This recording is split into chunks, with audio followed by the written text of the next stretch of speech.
এরপরে আমরা গাবতলাতে একটা কর্মসূচি করে, জনসংযোগ কর্মসূচি আছে। তার সাথে সাথে এখন আমাদের এখানকার যারা অঞ্চল নেতৃত্বরা আছে তাদেরকে নিয়ে এই যে যেভাবে আবাস যোজনা নিয়ে দুর্নীতি হচ্ছে, বিভিন্ন প্রকল্পের নামে যে দুর্নীতি হচ্ছে বা সরকারি যে কাজগুলো আসছে সেগুলো যে টাকা বরাদ্দ হচ্ছে বাকি ওর মধ্যে থেকে অনেক কাটমানিতে চলে যাচ্ছে, সঠিকভাবে কাজে হচ্ছে কি হচ্ছে না সেগুলো দেখভালের জন্য এই বিষয় নিয়ে একটা আলোচনা ছিল।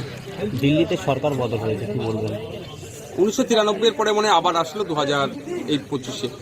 তো ব্যাপারটা হচ্ছে বিজেপি কিভাবে এসছে না আসছে, মানুষের মতামত নিয়ে এসছে, তার সময় গেলে ধরা যাবে। কারণ হচ্ছে আমরা দেখলাম গতকালকে একটা টুইট রাহুল গান্ধীজি করেছিলেন যে 6 মাসে নাকি প্রায় 40 লাখ ভোটার বেড়ে গিয়েছে, লাস্ট 5 না 6 মাসে। তো এই ধরনের না হয়ে যায়, মানুষ যদি বিজেপিকে চাই অবশ্যই প্রত্যেকে, দিল্লির মানুষ যদি চায় সেটাকে স্বাগত জানাতে হবে।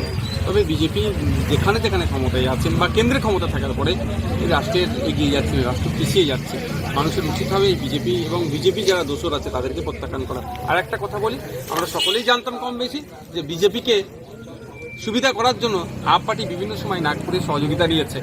আমাদের রাজ্যেও অনেক পার্টি আছে কম বেশি দেখছি যারা বিজেপিকে সুবিধা করাচ্ছে বা নাগপুরের কথা উঠা বসা করছে, তারাও সতর্ক হোক। 2026-এ বিধানসভা ভোটের আগে ভাঙড়ে আইএসএফ কর্মী সমর্থকরা তৃণমূলে যোগদান করছে এবং ঘরের ছেলে ঘরে ফিরছে দাবি শওকত মোল্লা, কি বলবেন? তাহলে সিপিএম বলবে তাহলে সিপিএম এর সব ছেলে ছিল, এক নম্বর কথা। কংগ্রেস বলবে স্বাধীনতার পর থেকে বাংলায় কংগ্রেসের শাসন ছিল। ব্যাপারটা হচ্ছে কে যোগদান করছে আপনাকে দেখান তো কারা। আবার সেই শওকত সাহেব আমাদের জেলা পরিষদের একজন সদস্যকে বলছে নাকি তার কাছে গিয়েছিল।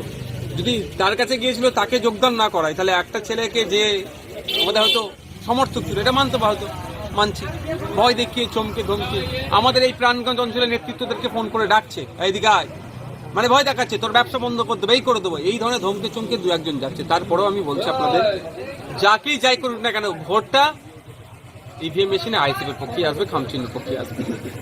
ভাঙড়ে একের পর এক আইএসএফ কর্মীরা তৃণমূল কংগ্রেসে যোগ দিচ্ছে, ফলে 26-এর আগে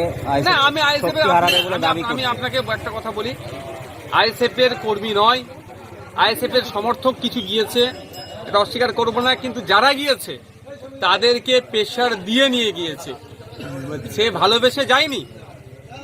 ভয় দেখানো হচ্ছে তাদের ব্যবসা বাণিজ্য মিথ্যা কেস মামলাতে তাদেরকে করে দেবে, সে গিয়েছে, কিন্তু তার ভোটটাও আইএসএফ এ আসবে। আমি একটা কথা দায়িত্ব নিয়ে বলছি, 2021 সালে আমরা তখন নতুন রাজনীতিতে এসেছি, আমাদের সম্পর্কে অনেক বাজে মন্তব্য করা হয়েছিল, বিজেপি এসে যাবে ভয় দেখানো হয়েছিল, তারপরেও ভাঙড়ের মানুষ 1,09,000 ভোট আমাকে দিয়েছিল।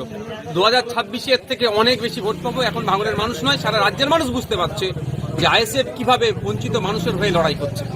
শওকত মোল্লা বিভিন্ন বক্তব্য রাখতে গিয়ে ভাঙড়ের সভা থেকে 2026-এ বিধানসভা ভোটে আইএসএফকে আইএসএফের শেকড় উপরে দেবে বা অন্যান্য বিভিন্ন হুঁশিয়ারি দিচ্ছে যে আইএসএফকে ভাঙড়ে রাখা যাবে না। বিজেপি রাখবে নাকি তার বদলে?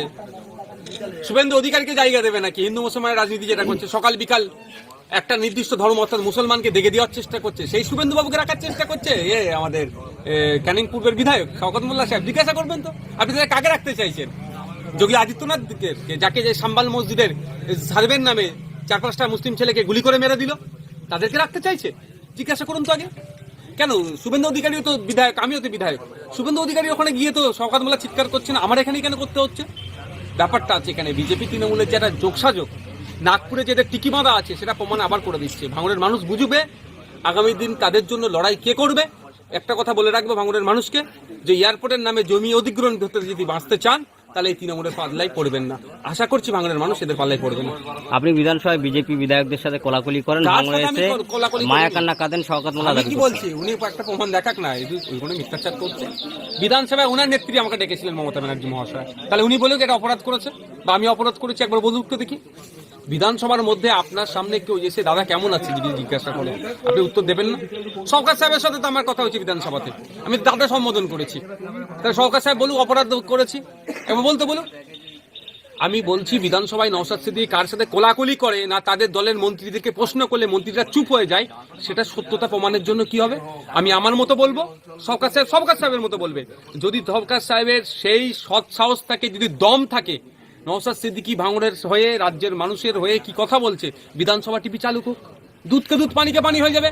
কার সাথে কোলাকুলি করছি না কার মুখের কথা বলা বন্ধ করে দিচ্ছি, না আমাদের এখানে কোল্ড স্টোরকে নিয়ে যে স্টোর হওয়ার কথা ছিল সেটাকে নিয়ে কথা বলছি, না লেদার কমপ্লেক্সের হয়ে কথা বলছি, না ভাঙড় কলেজের নিয়ে কথা বলছি, না ভাঙড়ে আরো কলেজ বাড়ানো, শিক্ষা প্রতিষ্ঠান বাড়ানোর কথা বলছি, ভাঙড়ের ওই খালের ওপরে কংক্রিটের ব্রিজ নির্মাণের কথা বলছি, সবটাই জানতে পারবে।